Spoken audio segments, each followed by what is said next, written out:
You know how most stories start all sad and tough, but then at the end, they always end up with a happy ending? Well, this story is kind of opposite. My story begins on 13 Jan when I purchased my new bike. And as you can expect, I was so ecstatic.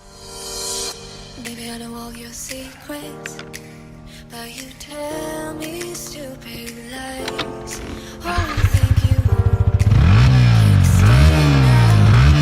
Got it all just figured out. You can fake it through the ceiling to the rooftops while I'm leaving. You're my greatest mistake. Greatest mistake.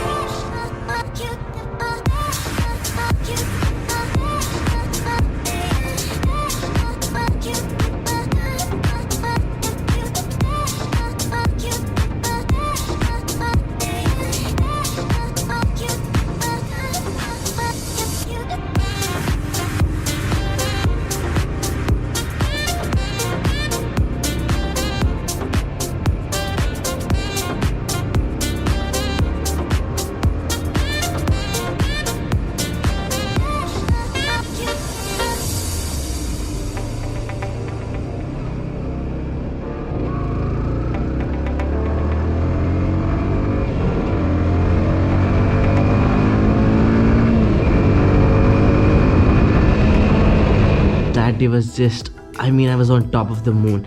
And as you do when you buy a brand new vehicle, what do you do that day?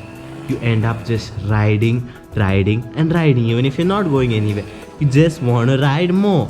And that's exactly what I was doing with my bike. So I just kept on riding throughout the entire day. And those days, the temperature was dropping up to 19 to 18 degrees Celsius. And riding the bike through these temperatures led me to start feeling a little bit congested in my sinuses, and I just felt like sneezing and my nose kept running, and I was like, oh crap, this is probably just an allergic reaction to the temperature. But little did I know that was only the beginning. So that night I did not pay any attention to it and I just went to sleep normally. In the middle of the night, I started feeling really cold. Like I was shivering to my bones. Like I've never felt that cold in my entire life. And in my mind, I knew I had a high fever. And now the logical thing to do would be to go to the table, which was like 3 feet away, pick up a crochet and just take it. Or my phone, which is just 2 arms length away, I could just pick it up and call my dad from the other room to come here because I was shivering. But all of these thoughts were going through my mind, but I couldn't move a single muscle. I was just shivering so much and I was feeling so freaking cold that I couldn't make any movement. And trust me, I had a blanket on, I had my sweatshirt on. Still, it was probably the worst night of my life and I did not sleep properly at all that night. So the next day I woke up early. Actually, I didn't even wake up early because I did not even get proper sleep.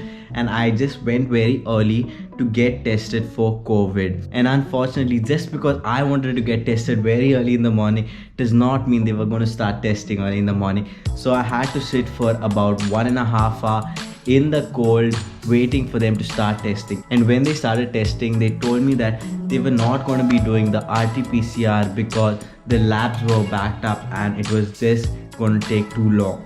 So what they did was a rapid antigen test. So the rapid antigen test said that I was negative. So in my mind, I'm just thinking, okay, fine. So then it's not COVID. It's most likely just an allergic reaction to the sudden drop in temperature. And this happens. This is caused because of the temperature. I was like, okay, fine. Let me just go home. Yes, the rapid antigen test said that I was negative for COVID. So that was kind of a relief. But at the same time, I was still feeling like crap, like absolute crap. And that day I just had to take anti-allergic tablets and take crocin to control the fever because the fever kept coming and I couldn't eat anything and my body was weak. I was feeling like crap and I was like... And unfortunately, I'm not living alone. I'm living with my mom and dad and they both also had symptoms, but not as bad as me. So my dad did a rapid antigen test and his came out positive.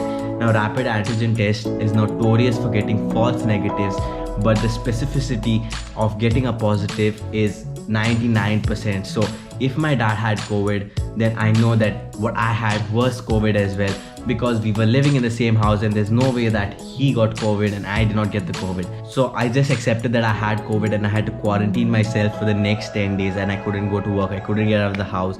I was just in quarantine in my room. It took me about 2 days where I stopped getting the fever, and then another 2 days to actually start feeling a little bit stronger and better. And around day 5 I started feeling about 70%. I started feeling a bit stronger, and so I decided to start gradual exercise. So I started with the static cycling. I did a bit of weight training, just to get my body, functioning again.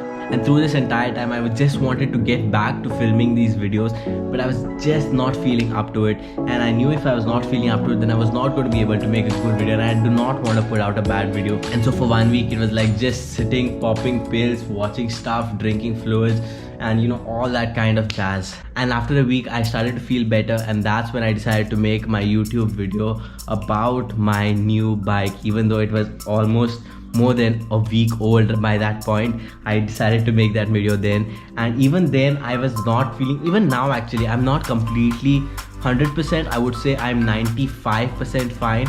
I still get this cough, I still have the running nose that comes and goes depending on the weather, and I'm still not feeling 100%.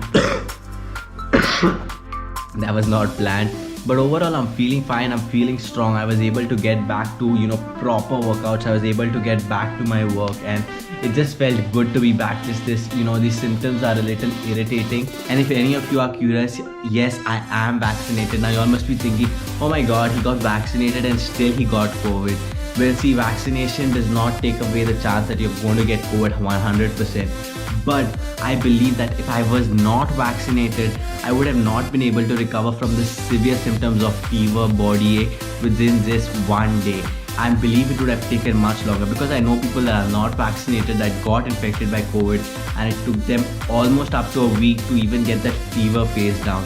So I am glad that I'm vaccinated and I was able to recover so fast, and now I'm almost 95% and I can get back to doing everything. Just my voice sounds a little bit crappy, and I actually feel a lot of irritation in my throat if I talk for a long time, but I'm feeling much better, and the videos are going to start coming more often, and they're going to start getting better and better, and we're going to kill 2022. So if you want to join the family, make sure you hit the like button and the subscribe button. Until next time, peace.